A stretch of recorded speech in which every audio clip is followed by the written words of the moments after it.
वो सीतापुरम का गांव था।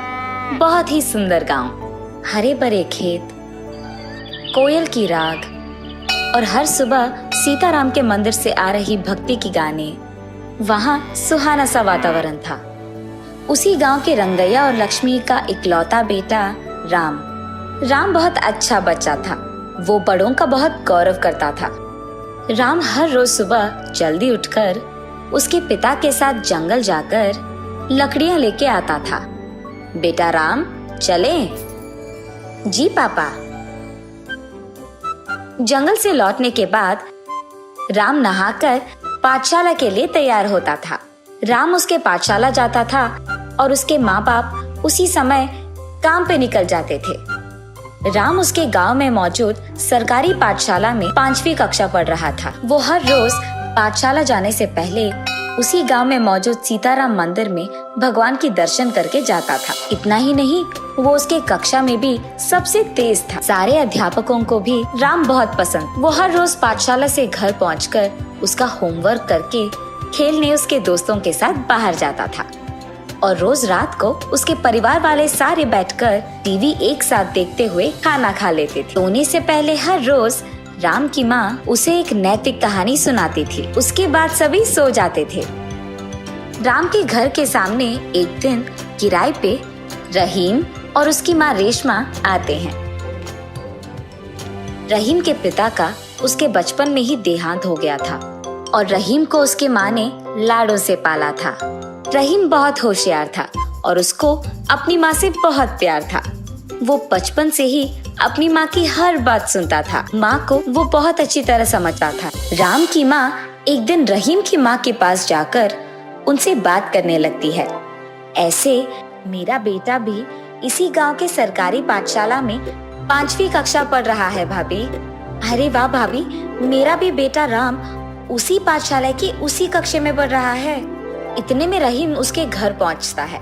लक्ष्मी भाभी, अरे भाभी सुनिए, यही मेरा बेटा रहीम है। उसी समय राम भी उसके दोस्तों के साथ घर आते रहता है। राम अपनी माँ को देखते ही उनके पास चले जाता है। ये लो, यही मेरा बेटा राम है। नमस्ते आंटी, आपका बेटा बहुत प्यारा है। बेटा राम, कल से तुम्हारे साथ मेरे बच्चे को भी पाठशाला लेके जाओ ना। जरूर आंटी।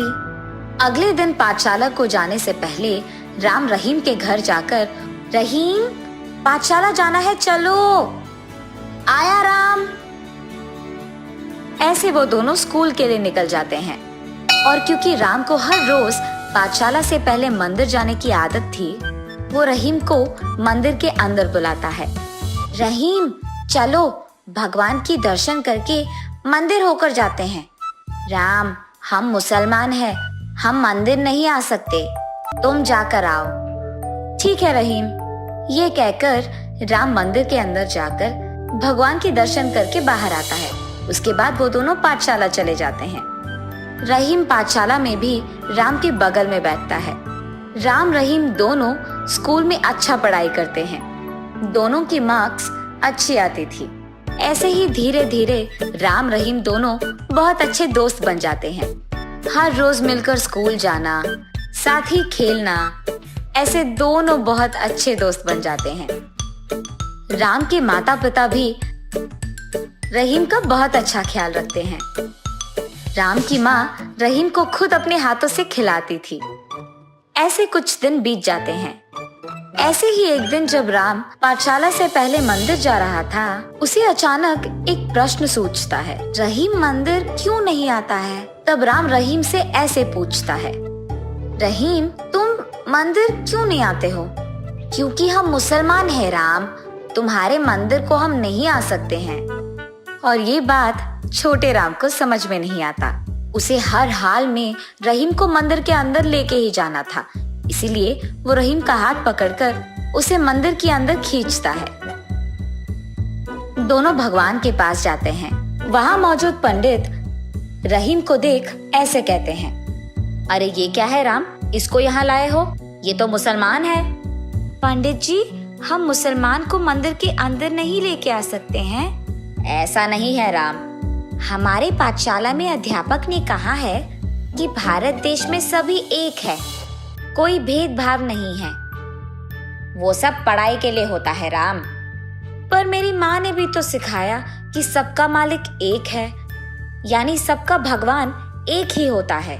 वही मौजूद राम के अध्यापक ये सुनकर उसके पास जाता है। बहुत अच्छा बोला राम तुमने। पंडित जी, ये सब तो हमें बच्चों को सिखाना है। बच्चे तो भगवान का रूप होते हैं, उनको भला अलग से कैसे देखें? कुछ देर सोचने समझने के बाद पंडित जी राम से ये कहते हैं, तुम्हारे माता पिता ने तुम्हें बहुत अच्छा सिखाया राम। इतने छोटे उम्र में बड़ी सोच है तुम्हारी। चलो जाओ राम, अपने दोस्त को लेकर भगवान के दर्शन करो। और बस राम रहीम दोनों भगवान के दर्शन करके खुशी खुशी अपने पाठशाला चले जाते हैं। देखिए, हर रोज नैतिक कहानी सुनाने के कारण राम के कितने अच्छे विचार हैं। इतनी छोटी सी उम्र में उसने जान लिया कि भेदभाव नहीं होते हैं और ये कि भारत देश में सभी एक हैं। कहानी का नैतिक, बच्चे और भगवान के लिए सभी एक हैं।